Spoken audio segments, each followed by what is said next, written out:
ULTI.TV.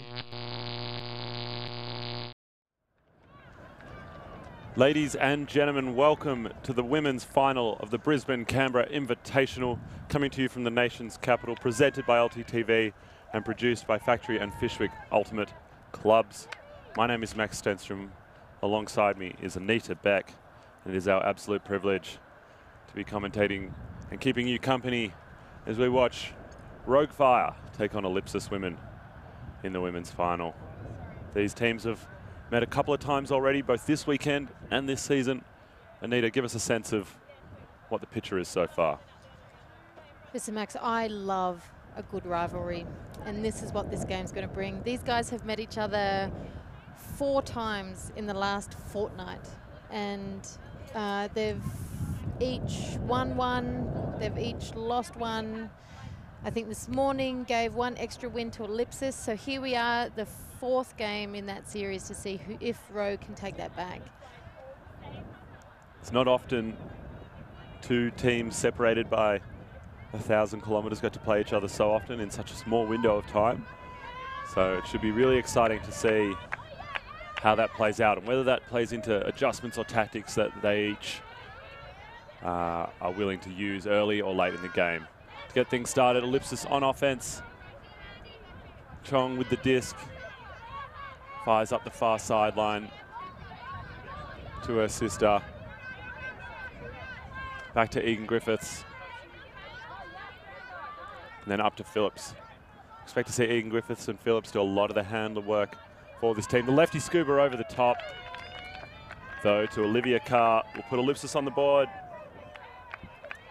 early for a simple hold, 1-0. Simple, open, ultimate there. Playing down the open side the whole time.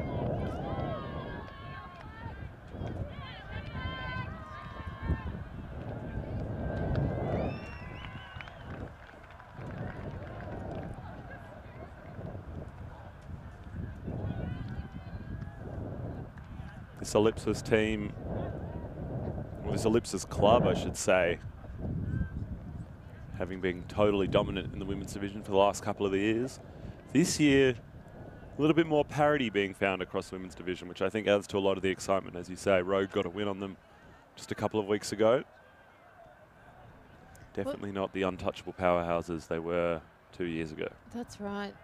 So Ellipsis has won the last 3 nationals that they've competed in.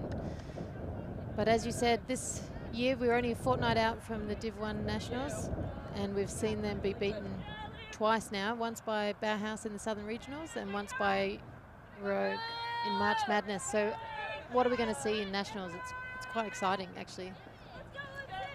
That pull by Ma, not her best, falls a little short. And Rogue through Ryan, shoots early to Parsons deep. That's a great connection for a quick goal of their own. Lovely side stack isolation, giving the 2 big athletes on this Rogue roster plenty of space to work in. And go to work they do. That's 1 apiece. It's worth noting, got a bit of wind for this game coming right to left on your screen, so both goals so far in the downwind end zone. It's nothing dramatic, but throwers will need to take that into consideration when weighting their shots, as Ryan does beautifully here to deliver that disc straight into the lap of Rachel Parsons, one of the captains of this Sydney outfit. One of the good things from a spectator's point of view when you get a game like this is that you don't there's not a period of time where the teams are feeling each other out, trying to work out what the tactics are, what they're going to bring, who the players are. These teams know each other really well, and they know who they want to mark, who they want to target, and how they want to play against each other. So we should have a really good game from the beginning.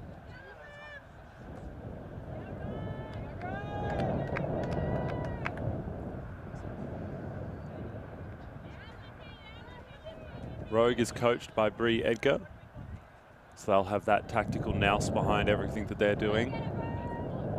Ellipsis self-coached, led by some veterans in Georgia Egan Griffiths, Kat Phillips, and Caroline Ma. And Phillips shoots for Carr early. Olivia Carr can't quite reel that in. working hard. But that downwind shot, very difficult to get to set up. Very tricky to get touch on a downwind throw.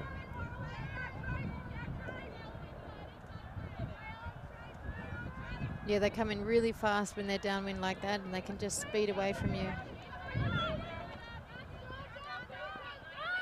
Ewan to see.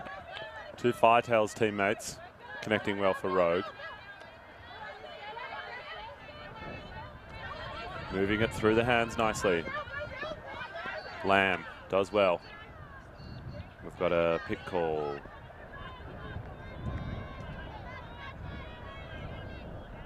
An out call on Lamb.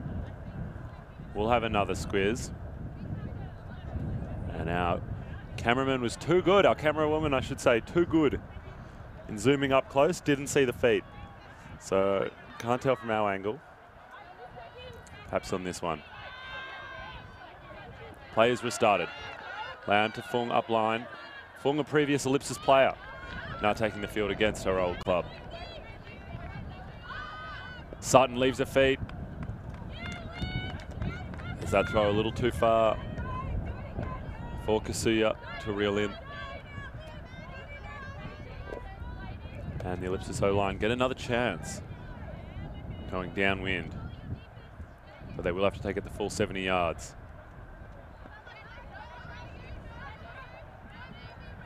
Egan Griffiths. Not a lot opening up downfield.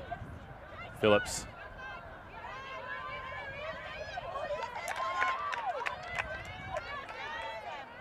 And Sutton gets a nice hand on that one. Steph Chong.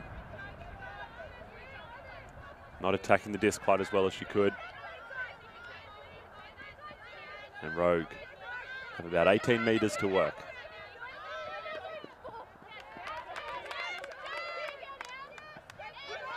Sutton drops that one cold. Egan Griffiths throws to negative separation. Lucy Della 2 or 3 metres behind her defender. And the huck still went up. It's always going to be a hard one to catch, that one. Yeah. Although she was making ground. Once she saw that the disc was up, she was able to make some ground, but that disc just went too fast. It's a very aggressive option. But perhaps in these conditions, recognising field position has a part to play.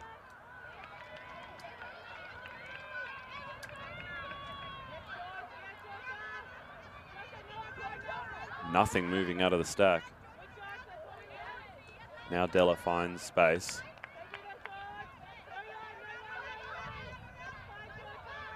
Phillips fires a forehand, looking for Steph Chong.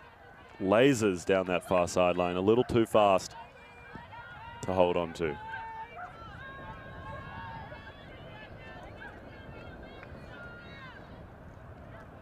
And Lucy Della will play some dump defense on Lamb in the centre, who's been instrumental so far.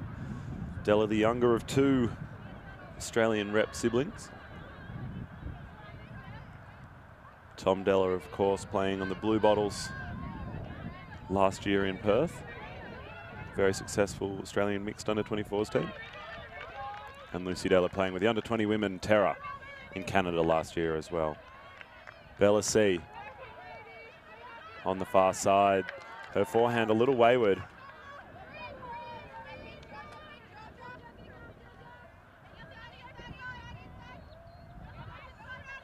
Comes to the near side to Phillips. Georgia Ewan and Georgia Egan Griffiths going shoulder to shoulder. And in the end, Della finds Tracy Chong on the far side. Beautiful backhand inside out there that was able to swing around and come just as her receiver was running onto it. Really sweet disc. Both teams seem a little rushed at the moment. They seem to have a lot of energy and excitement to come and play each other, and just seem to be rushing their play a little bit. Ellipsis' O-line definitely struggling to be as clinical in their second point as they were in their first.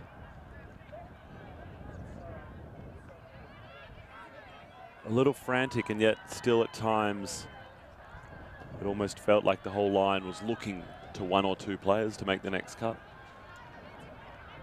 Situations where the whole stack was stagnant and nothing being provided for Phillips and Egan Griffiths.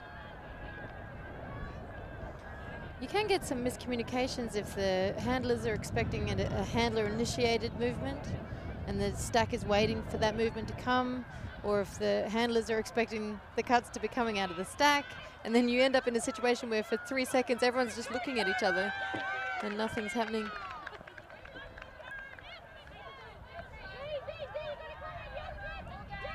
Chung brings this disc in against looks like a bit of a pommy zone from Ellipsis. Yeah. A mark, 3 in a cup, 2 wings in a deep. What's the thought process behind this zone? Look, I think they're trying to stop Rogue from moving forwards, but also with that particular zone, you're trying to force them to make throws they don't want to throw. Make them throw those low percentage shots that you have a chance on D and that you have a chance that they're just going to throw away. Particularly when you're forcing out like that, you're trying to get them to throw out. You have to break the mark to dump. It's a really tough zone when you get someone on the line like that. And it looks like it works exactly as described. Carolyn Ma, in her distinctive give-go style.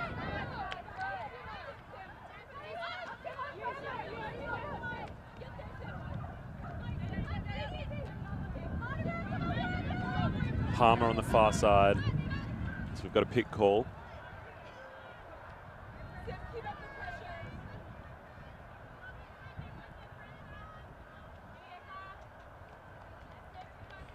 Great display of different handling styles on this Ellipsis line. Carolyn Ma, very compact in her movement, very explosive. The give-go, one of her main weapons. Jodie Palmer also on the field, much more of a standard deliver type thrower. Breaks down a mark.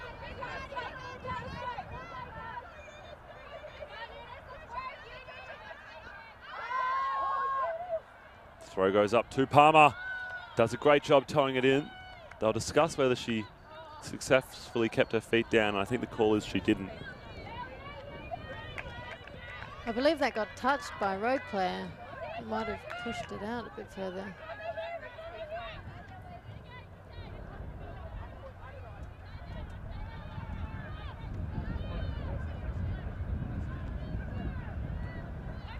And Chung will have the task of bringing the disc back in. High forehand back into the center of the field to Parsons to get them out of this zone. Back to Chung.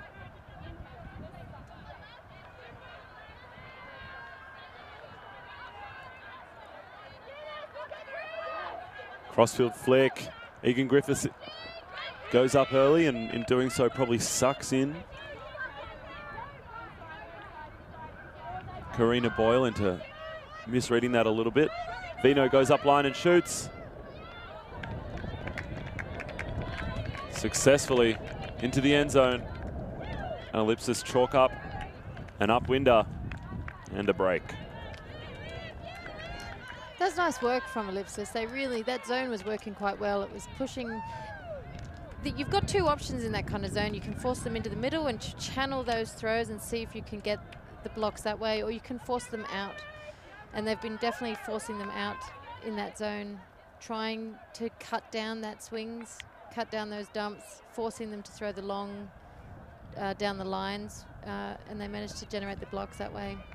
Very effective zone at the moment.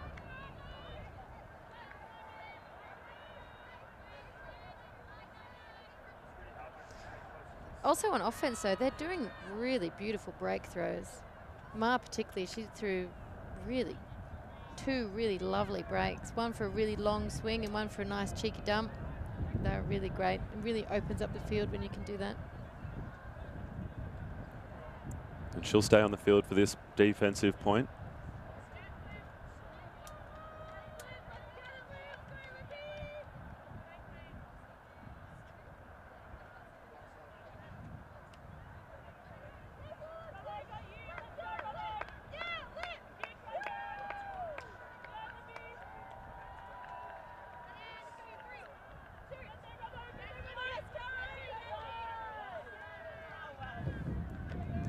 Pool fielded by Mandy Fong. And Rogue looking to set up her side sack with an isolation, but Ellipsis again with the zone.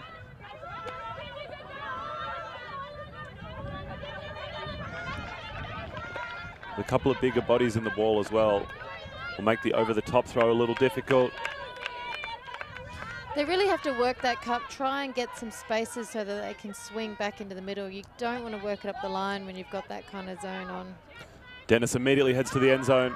Caroline Ma, big bladey forehand straight to her. One pass offense. Ellipsis break again.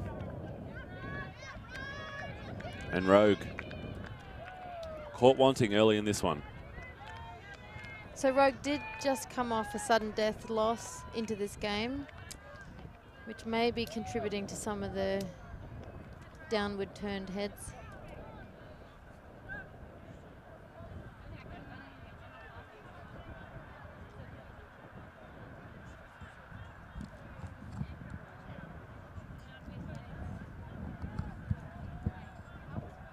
And that tactical adjustment by Ellipsis to bring out their zone has been really very effective so far.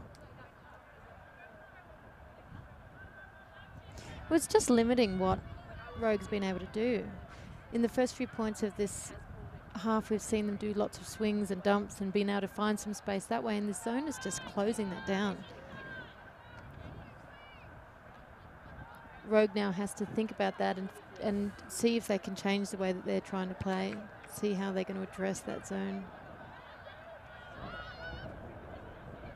I'd like to see if they can attack the cup a bit more, find the gaps, see if they can push through there and get those swings and movement around the field.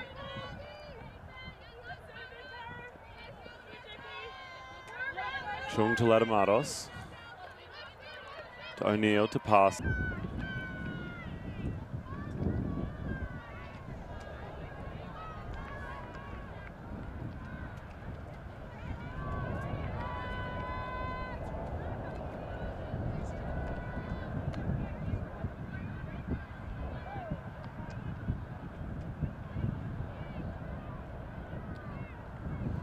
Rogue's defense not really able to slow down Ellipsis much at that point. Maybe that zone or an alternative defensive look is the way to go. Yeah, I'd like to see them try something that just slows them down. Ellipsis has been able to walk through the Rogue defense pretty easily up until this point. Rogue needs to put something on to just make them hesitate, make them think about what they're doing and see if they can take away that first option.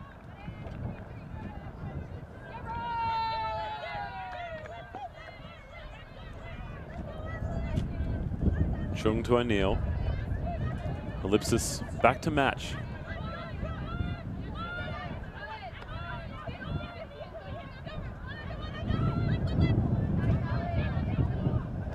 And Rogue slicing through relatively easily, and Chung finds Ryan. Same thrower, same catcher in very similar spot to Rogue's last goal.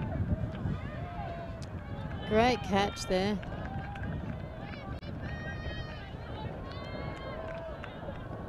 That quick movement's definitely working for them.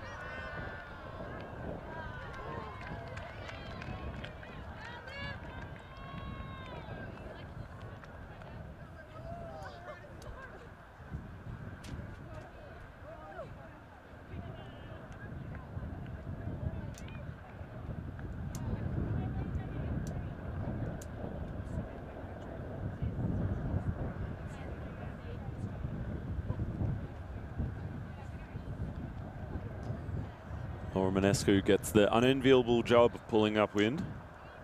It's never an enjoyable thing to have to try and do.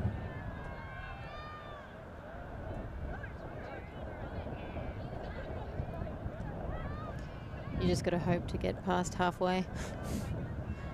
It's true. They've been getting some rollers though, which is quite a nice option in the wind. The worst case scenario is that you go for a nice lofty high pull and then it just sails back out the back of your own end zone. Romanescu does very well. Landing it in line with the brick mark.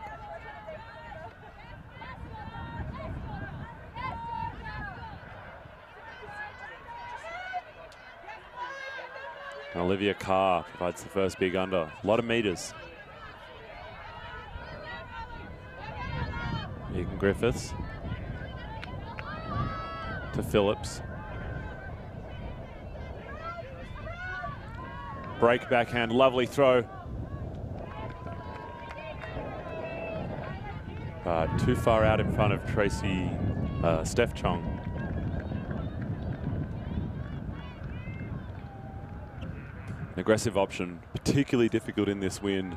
That throw being forced down into the ground by this cross breeze.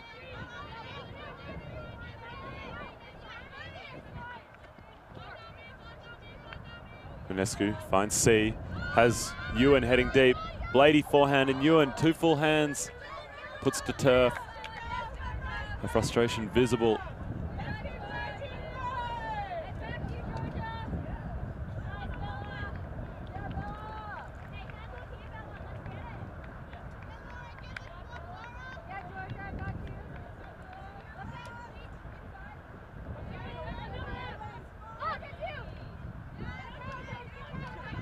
Inside flick finds Della.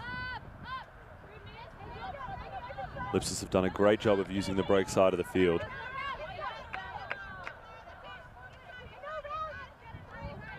Phillips finds Chong. Chong fires for Della, who goes up strong, one-handed, and comes down with it. I don't think she was the intended receiver, but it worked anyway. And Chong and Della connect again. I think for the 3rd time for a goal and an assist.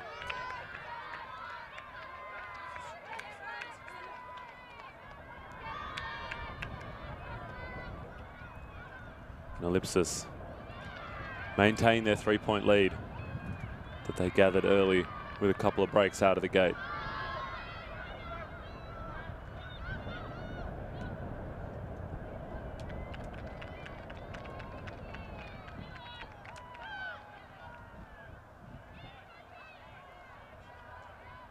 All the scoring has been going with the wind. We've scored at the downwind end zone for the last 4-5 points now. Very hard to score upwind. But then, of course, if the team that can do that, they get a nice break. And second break opportunity.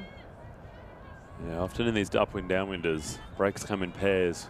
Because if you can get the upwind, as you say, the downwind's just so much easier playing defense with the wind behind you.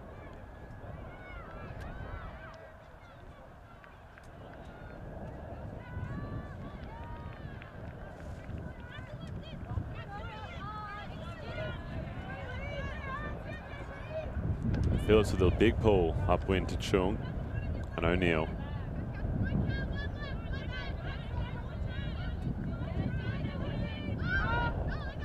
Big fake. Instead opts for Chung, who'll launch a large backhand crossfield. She's got Kaya Weir underneath it.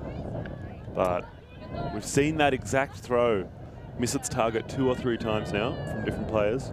That was a shame, that one. That one looked like it could have had the touch and the angle required to keep it in, but it just got pushed out again. Really nice option, though. Her receiver was meters in space, just totally free, ready to catch.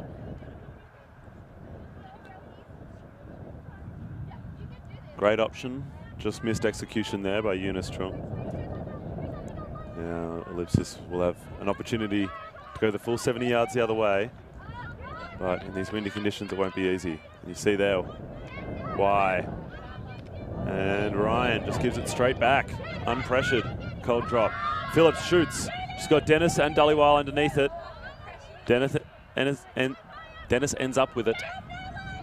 Puts a backhand beautifully out in front of Dhaliwal, and Ellipsis break up wind to take 7-3, a commanding lead.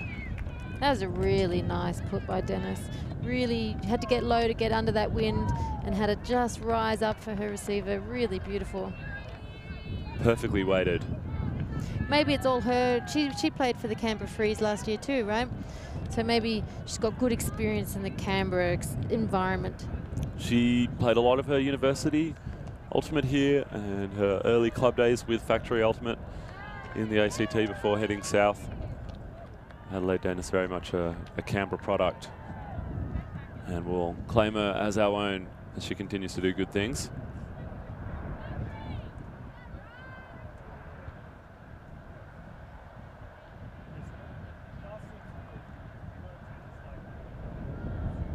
And as we said, breaks come often in pairs in games like these. If Ellipsis can fulfill that expectation, they'll take half. 8-3.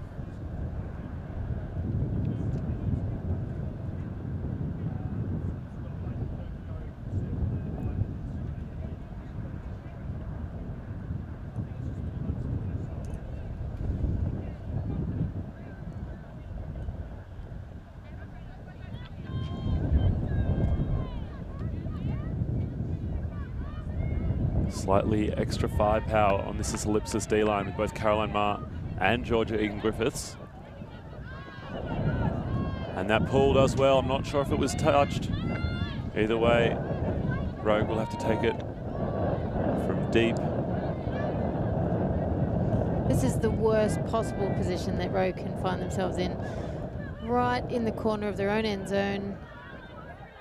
Downwind corner. This is a really hard position to get out of, and they've put their zone on again. A lot of players just crash into the cup, forcing Mandy Fung to take the difficult hammer option out of that corner. Ma, cheeky little backhand over the short, diminutive Fung. And that's a goal, and Ellipsis break to take half, 8-4. 8-3, apologies. In an extremely commanding position in this women's final of the Brisbane Canberra Invitational. Ellipsis really putting on a show. Maybe they heard us say at the start they're not quite the dominant team they have been in years gone by, but right now they certainly look like it. Playing on another level of execution from Rogue. So that's these players take a break for halftime. So will we. But don't go anywhere as we bring you more action from the Brisbane Canberra Invitational.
Welcome back to the second half of the women's final of the Brisbane Canberra Invitational.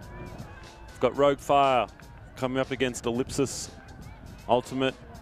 It's the Sydney versus Melbourne clash, El Clasico. And right now, Melbourne is dominating. Ellipsis getting the run of things early, going up 8-3.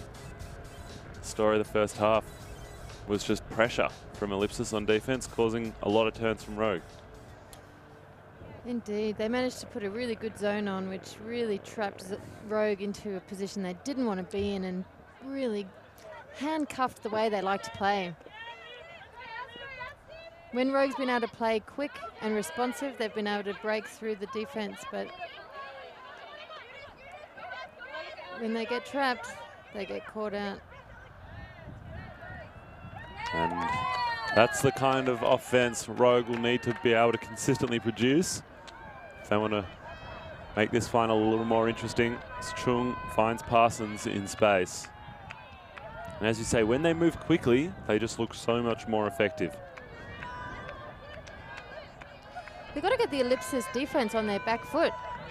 Once that zone, or once they settle into a defense, it becomes really hard. And if they can keep them moving, keep finding those gaps and keeping ahead of their defense, that's when they find it really easy to score. And when they do score, they look beautiful. They just need to see if they can keep that up and respond to that Ellipsis defense.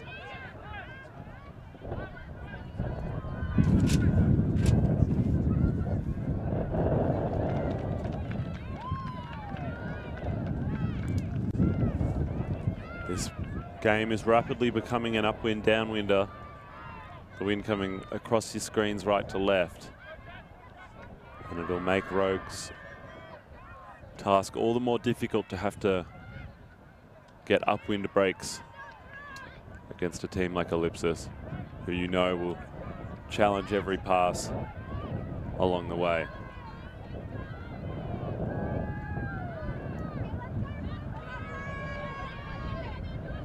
It's a nice looking pull into the breeze. Fielded by Chong. Can't immediately find Egan Griffiths, but she does eventually. Olivia Carr gets very open on this near side, but the throw doesn't come. Instead finding Della.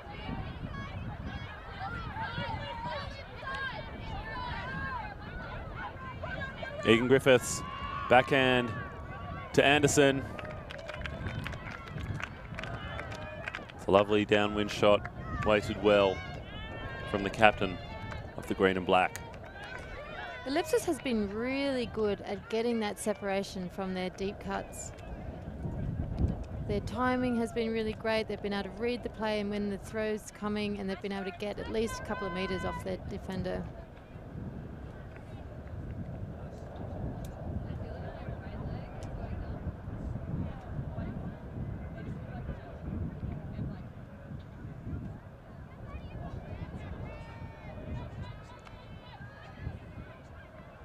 We were commenting at half-time, Anita, about the possible lack of veteran heads on either of these teams. Do you think that's a factor in the style that they're playing and the way that they're going about their game? Look, I think experience is always really helpful, but when the play is very athletic and very aggressive, sometimes older players cannot always keep up. But I think once the wind starts picking up and it becomes a head game more than a physical game, then I think you really want some of that experience on there. And look, Ellipsis is not an old team, but they do have a lot of experience on the team. I wouldn't want to sell them short. You're absolutely right. Kat Phillips, really as experienced as they come. 2 World Games to her name. Multiple Firetails experience all around the world, having played a season in the US Nationals as well. So no shortage of experience there. O'Neill looks downfield, one of Rogue's veterans. Finds Chung, who sneaks one into the middle to Parsons. And I think that's worth actually talking about. When Ultimate first came to Australia, by the time you had that kind of experience, you were automatically into the mid-30s. Whereas these days you have so many opportunities for representative experience at such a young age. You've got your under 20s, you've got juniors. It's just, you can have that international experience and that high pressure, high intensity experience at a young age now. So age now doesn't really mean that you don't have that experience.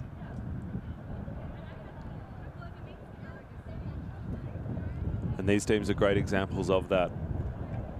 Rogue, especially in the last couple of years, has seen a big changing of the guard in terms of the makeup of that team. A few years ago, a little bit more dominated by some of the players we now see playing with the Manly Ultimate Club, of maybe a slightly different generation.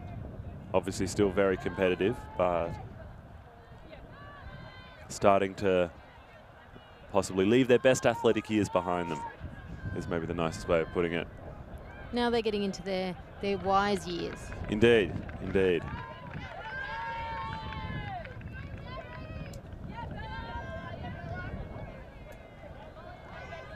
Egan Griffiths surveys her options downfield. Finds Phillips. Inside flick to Carr. She'll dump. Della.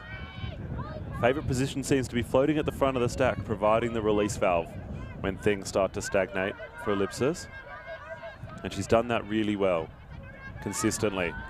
And Phillips, huge backhand across field, big whack to Manescu's head on the follow through. And Della finds Chong for a goal. Lovely put there. Really nice position. She had a really great fake that took that defender out of the way for a nice straight shot for the goal. And obviously when you look at this Ellipsis roster, there's a bunch of big names that jump out. Phillips, Egan Griffiths, Ma, the first among equals. But you look down the stat sheet from this game, and it's Lucy Della that's lighting things up. A pair of assists and a pair of goals from the young 19-year-old. Pretty incredible to see her impacting the game so well at such a young age.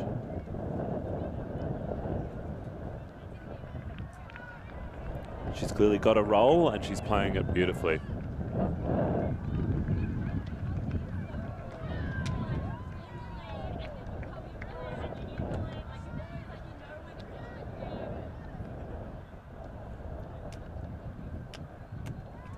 I was fortunate enough to be at the Australian Youth Ultimate Championships in Adelaide last year, and I got to watch Della, Lucy Della, in full flight there, leading the Victorian women's team. And it just felt like she was head and shoulders above everyone at that competition, and you can see her mix it with the best of the best right now. Ladamatos finds Eunice Chung, looking for some give-go, quick movement up that far side. As we've said before, Rogue look best when they're in motion. As things start to stagnate, you feel like the risk rises. Big swing across the field to Weir.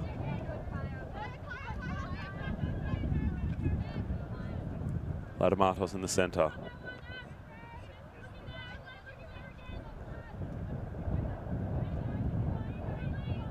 Rogue having to display patience, opting with the scuba. Chung does well to get hands underneath it. There may have been a little bit of hesitancy as to whether the catch was completed.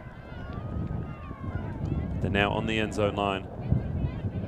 Karina Boyle, stall count starting to rise. Not a lot of options opening up for her. Has to scuba, looking for Parsons. She was stranded all alone. Would have loved to have seen someone come through the cup to provide an easy option there. And that was a different zone that we've been seeing from Ellipsis. Ellipsis has, up until this point, had a mark and then a 3 cup, and this was just a standard 3 cup. There was not that 4th player in there. So there was that opportunity to break through the cup a bit more. A stronger defense down the field, but they weren't able to do that.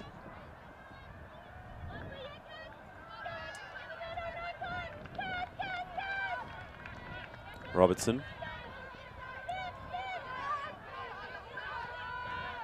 Finds the poached player well. Ma in motion. Crossfield to Vino. To Robertson.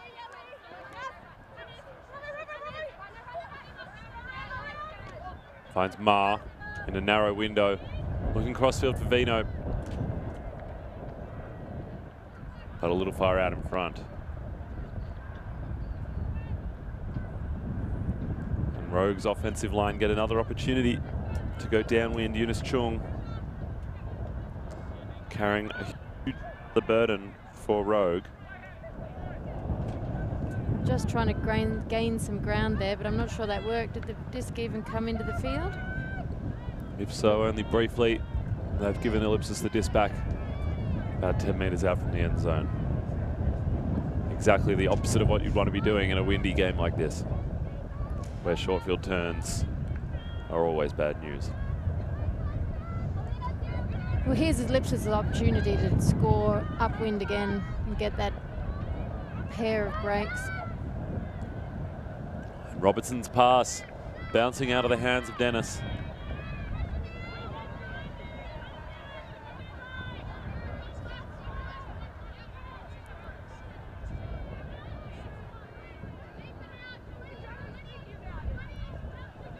Rogue get a third look at this three-person cup. Rogue Ellipsis possibly opting for this decision to give a little bit more deep protection in this upwind downwind game. As Kaya Weir shoots towards Simone Ryan, who gets fouled by Adelaide Dennis. Great athletic play by Dennis to get up and compete, but fair bit of body in the process. Gives Ryan the disc 5 metres out from the end zone. Back to Chung. To Parsons. Finds Chung again down the line. She shoots back into the centre to Ryan. Chung gets her 5th assist for the game, and Ryan her 3rd goal. And Rogue stay in touch.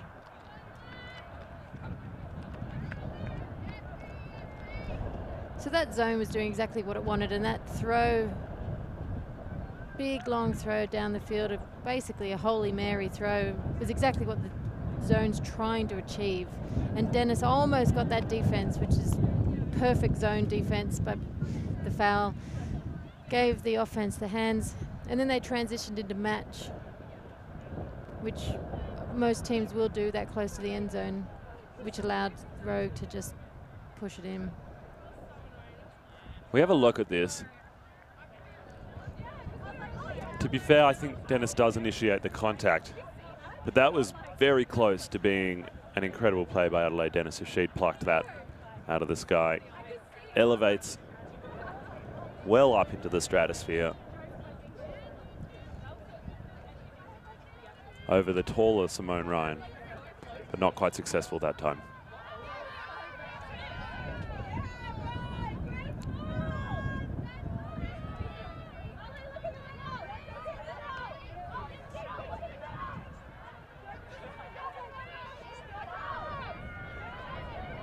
Lady flick into the centre of the field from Egan Griffiths. Opens up that space behind the cup. And Ellipsis are quick to capitalise as Vino finds Stella in the end zone. It almost looked like a clam that they were trying to put on. It was a bit of a, it wasn't a, like a full structured cup with a lot of following in the disc, but it just left a lot to be desired down the back of the, down the end zone there. There was one defender to 2 receivers.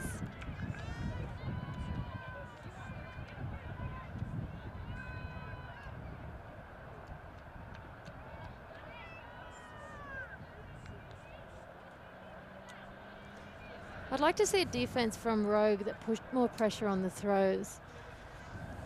The defense that Ellipsis has been putting on has been basically saying to Rogue, in this second half particularly, saying to Rogue, we're going to give you some really hard shots and we want you to take them.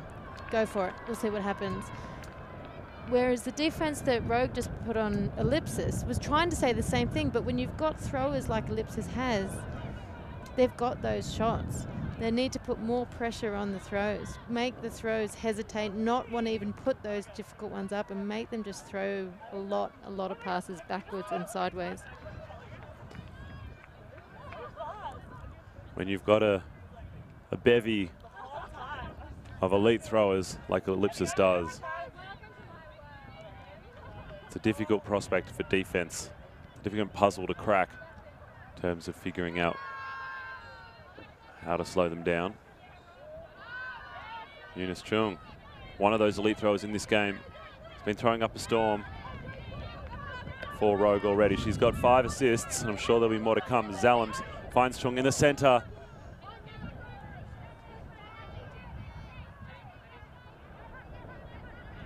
Palmer seemed to half pick up that disc and then put it straight back down again. I'm not sure what the ruling is on that, but it will be Phillips that regains possession. She fires deep immediately. Miscommunication though. I think it was Dhaliwal that was the intended target, but Parsons, first one there. Now Chung, disc in hand again. And her forehand a little wayward, and Ryan can't clean up the scraps, but Phillips can. Finds Dennis. Ellipsis try and move things quickly. Samar Dhaliwal, fresh off a New Zealand campaign with the under-24 Stingrays.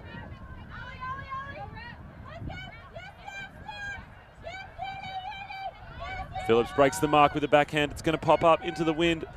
A lot of players underneath it, across the back, and it's cleaned up by Jodie Palmer. Ellipsis break up wind in, I won't say messy fashion, but maybe catch a break on that final pass, getting a little bit lucky.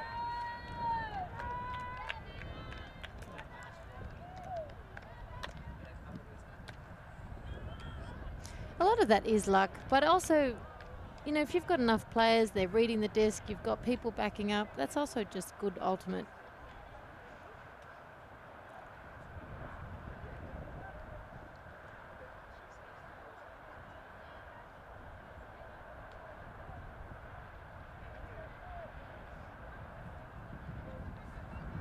And in these kind of conditions, you've got to expect that to some extent things are going to get a bit messy like that, as you say, and it is just how you have to play it. You have to be ready for things to bubble up and for people to misread it, and you need someone there behind to clean up the scraps. And Jodie Palmer does a great job of that there. Every team needs a garbage collector. And Jodie Palmer filling that role for Ellipsis right now. I'm sure she'll feel like she does a little bit more for the team than just pick up the trash, but an important role. Important. Everyone needs it. It certainly is. It gets her on the stat sheet.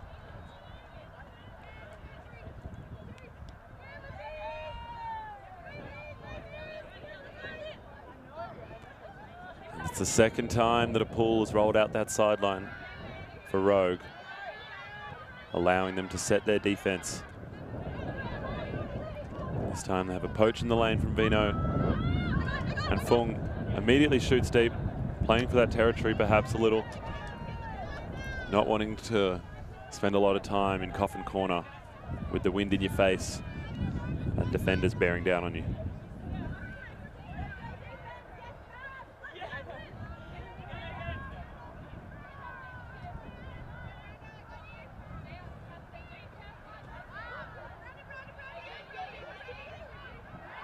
Caroline Ma, nice high backhand, finds Robertson. These two will play catch and shoot. Looking for Dhaliwal, but too far. Downwind, very difficult to weight that throw. We've talked about this earlier. Continues to be a challenge for a lot of throwers.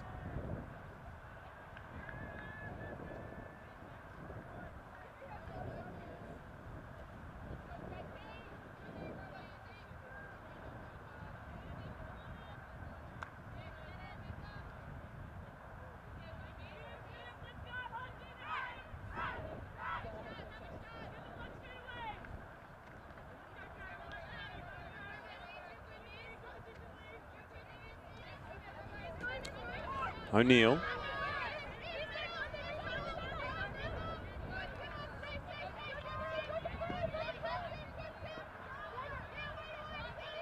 Gets it back again. Working hard to provide options. Georgia Ewan can't chase that down. Neither can Molly Valancourt. Both those players having relatively quiet games by their standards.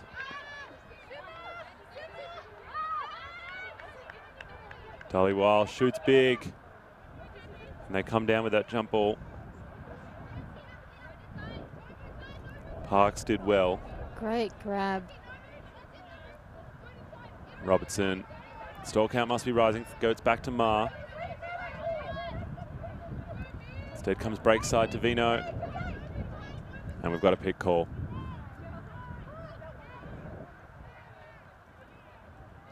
Ellipsis very disciplined in the end zone so far. Just having one cut at a time, giving their powerful throwers plenty of opportunity to throw into space as they do there, and they hit Edwards for the goal.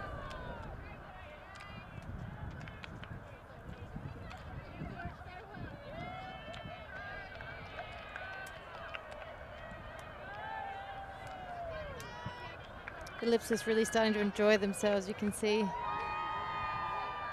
Feel like some of the pressures come off a little bit. But as we have spoken about before, you have to make sure that you don't take the pressure off so much that you let the other team come back in. But also, it's also a beautiful day, and you're in the final. It's a very enjoyable moment. It is, and look, being in a final leading 13-6, it's hard not to be having fun. And I think what we've seen so far is just a different level of execution. It's been some challenging conditions, and there have been some tactical differences that we've been highlighting, but just a cross-board execution from Ellipsis has just been that, 5, 10, maybe 20% better than Rogue consistently, and that's really been the crux of a lot of the difference. And when you're talking over hundreds of throws, that small percentage difference results in scores.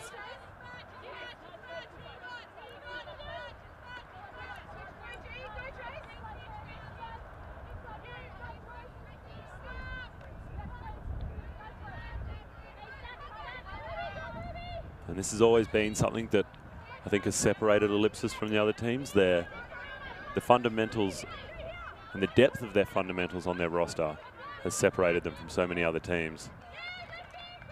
Both defensively and offensively, we saw them execute a really lovely switch there on an upline dump cut. It's a basic move, but just getting those little things right and stringing them together builds pressure. And that also comes when you know your teammates. When you've been playing together consistently for several years, you know what each other's going to do. And that helps with the dump cuts, and it helps with those switching defense as well. Onwea gets the block, almost gave Olivia Carr a second chance.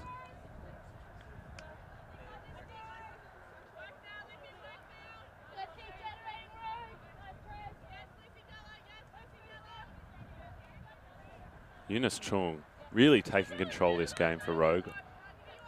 Obviously not getting the results they would like, but showing her class behind the disc.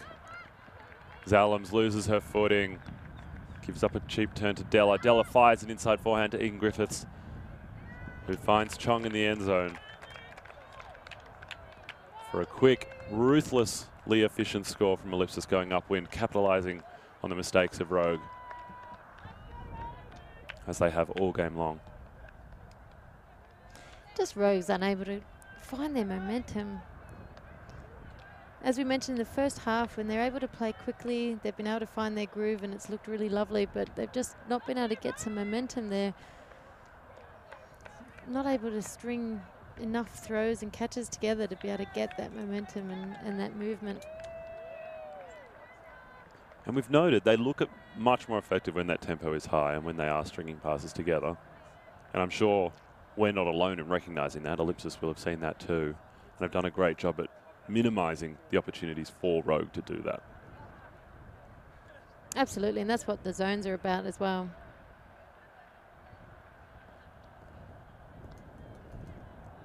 So this is game point for Ellipsis. Heading downwind on offense. On defense, apologies. Rogue going upwind on offense. Slightly different looking line from them. Their defense line playing some offense, sharing the workload around. And another really nice pull from Ellipsis. All of their pulls, not just deep, but landing on this downwind sideline, meaning Rogue always starting in a challenging position. Fung shoots deep for C, and Robertson does well to get a block against the taller Bella C. So obviously Ellipsis here with the opportunity to finish the game. And I think given they've had a couple of hiccups in the last few weeks with their form, I think this will give them the confidence going into nationals to feel like they can give their 4th national championships in a row a good chance. Not sure if it's ever been done before, the 4-peat. But Ellipsis certainly hoping to give it a go. Working hard to move the disc sideways. Jess Parks holds on under pressure.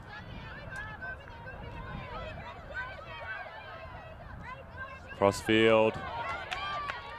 Vino will shoot for Dennis. 3 meters out. Nothing immediately available. Will turn, take the option to Della. Get it back and flip to Palmer for the goal. Ellipsis should feel really good about that game. I think they played really nicely. They had nice options on defense, then they mixed it up, and they really used their players nicely on offense. And really that last point encapsulates a lot of what makes Ellipsis such a great team. All of their players getting involved, moving the disc really quickly, all looking and feeling competent and capable and confident in making the next throw and the next pass, whatever that may be. And looking just as comfortable in 5-10 meter passes as they did in 15-20 meters passes, as well as that full length long hucks as well. They're looking really good. They are looking really crisp. Rogue, however, not quite up to scratch today. To think only 2 weeks ago they managed to get a win on Ellipsis shows you how quickly these things can change. So anything's possible between now and Townsville. But Ellipsis, at least for now, in the driver's seat heading into nationals in just a couple of weeks. And they are also now officially Brisbane Canberra Invitational champions for 2019. And with that, we'll leave you. Thanks for joining us for the women's final. Don't go anywhere. The men's will follow shortly. It's been a real pleasure keeping you company so far today. And I look forward to one more game with you. My name is Max Tenstrom. I've been joined in the booth providing great insight, as always, from Anita Beck. We'll see you next time.